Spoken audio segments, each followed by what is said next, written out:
22 tetor. Hedonizmi për bashkëshortët dhe bashkëshortet. Ashtu si kisha i nënshtrohet Krishtit, kështu edhe gratë nënshtrohen burrave të tyre në gjithë çka.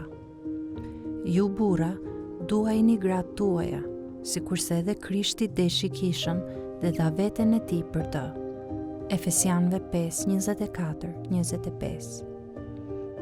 Në martesë ka një model dashurie të caktuar nga Perëndia. Rolet e burrit dhe të gruas nuk janë të njëjtë. Bashkëshorti duhet i marrë udhëzimet e tij të veçanta nga Krishti, si kreu i kishës.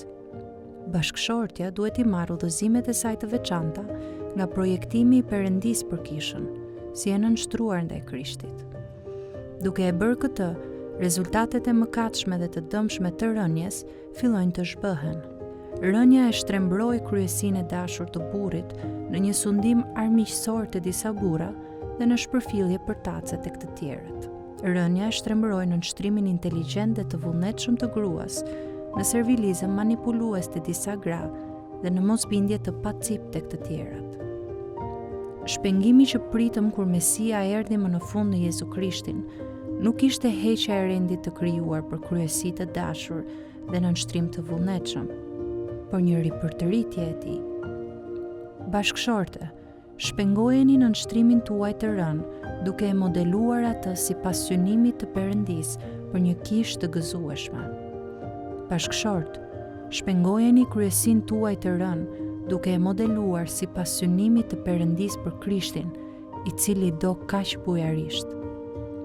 Tek Efesianëve 5:21 deri në 33 zbuloi këto dy gjëra. E para, shfaqjen e hedonizmit të krishterë në martesë, dhe e dyta, drejtimin që duhet të ndjekin impulset e tij.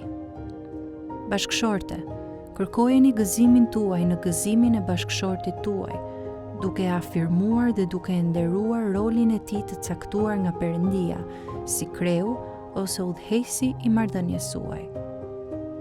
Bashkëshort, kërkojeni gëzimin tuaj në gëzimin e bashkëshortes suaj, duke pranuar përgjegjësinë për të udhëhequr si Krishti e udhëhoqi kishën dhe e dha veten e tij për të. Dua të jap dëshmi për mirësinë e Perëndisë në jetën time.